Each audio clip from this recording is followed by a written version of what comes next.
তো আমরা তো ভাগবত কথা অনেকবার শ্রবণ করেছি। আজকে আমরা শিবতত্ত্ব সম্পর্কে বা শিব পরিবার সম্পর্কে কিছু আলোচনা করব।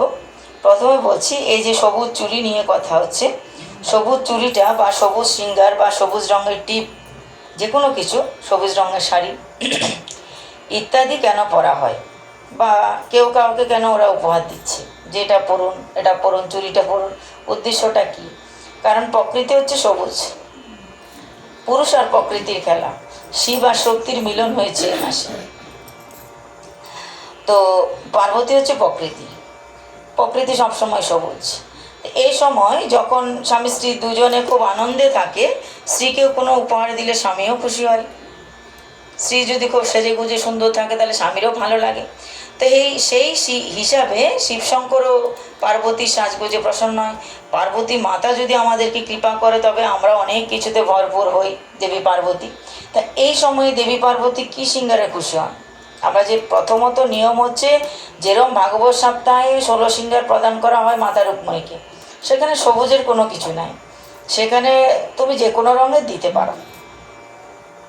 কিন্তু এই শ্রাবণ মাসে প্রকৃতি আবার নতুন করে সেজে উঠছে।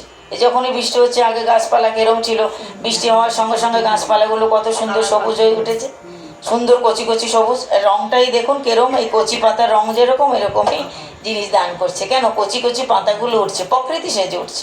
প্রকৃতি মানে মহামায়া দেবী দুর্গা। তো দেবী দুর্গা এই মাসে ওই সবুজ প্রকৃতিতেই বহু প্রসন্নতা অনুভব করে। তা আমরা কি সারা গায়ে এই মানে পাতা এগুলো জ্বলিয়ে রাখতে পারবো? তা আমরা কি দিয়ে সিঙ্গার করব? যদি সবুজ পাতাও যদি কেউ হাতে বেঁধে রাখে তাতেও তোমার সুন্দর, ভগবান খুশি হবে, দেবী পারবে। তো সেই কারণে এই মাসে নিয়ম হচ্ছে কেউ কাউকে উপহারে দেওয়া চুড়ি, টিপ, হ্যাঁ, যে কোনো সবুজ শাড়ি, সবুজ যে কোনো পোশাক সবুজ কালারের। যদি তারপরে দেবী দুর্গাকে আলতা, সিঁদুর ইত্যাদি 16 সিঙ্গার, যার সামর্থ্য আছে সে তো 16 সিঙ্গারে দেবে, 16টা আইটেমে দেবে। কিন্তু তার ভিতরে এমন রাখবে জিনিসটা যেগুলো সগনরা পরে, যেরকম মেহেদি, তারপর টিকলি, নথ, সাজগোজের জিনিস 16টা, 16 সিঙ্গার। তার মধ্যে রঙটা সবুজটাকে প্রাধান্য দেওয়া হয়। কেননা এই লতা পাতা গুলমলতার রঙটা কি সবুজ? ওটা তো আর লাল হলুদ নয়, সবুজ। সেই কারণে যদি একে অন্যকে এই সবুজ ধরেন কিছু উপহার দেয়, তাতে তার পরম মঙ্গল এবং বৈভব, অর্থাৎ ধন সম্পত্তি বেশি আসবে, এটা মনে করা হয়। কেন? দেবী পার্বতী খুশি হবে। তাই একদিকে পার্বতীকে দেওয়া 16 সিঙ্গার প্রদান করা ভালো। তার বাদে তুমি কাউকে যদি দান করো এই সমস্ত কিছু জিনিস, তার মধ্যে কিছু জিনিস আমি আগেও বলেছি এই মাসে কী কী দান করা ভালো। দুধ তো সবার আগে, প্রথমত দুধ, দই, ঘি, মধু, চিনি, এই দিয়ে হচ্ছে পঞ্চামৃত তৈরি। আর এই পঞ্চামৃতেই শিব ঠাকুর সব থেকে বেশি খুশি।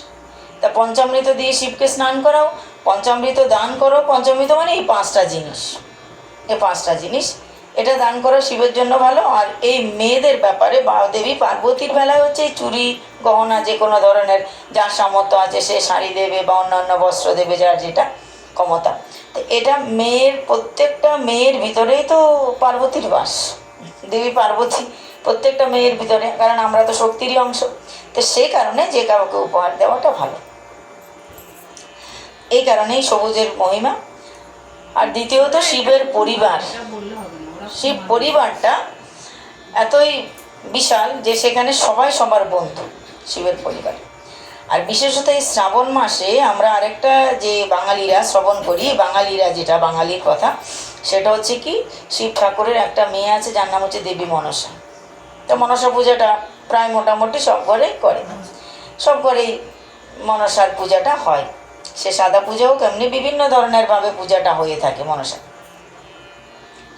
তো দেবী মনসা হচ্ছে মানস কন্যা, শিবের মন থেকে উৎপন্ন কন্যা, আর আমাদেরকে মনোবাঞ্ছিত ফল দান করে।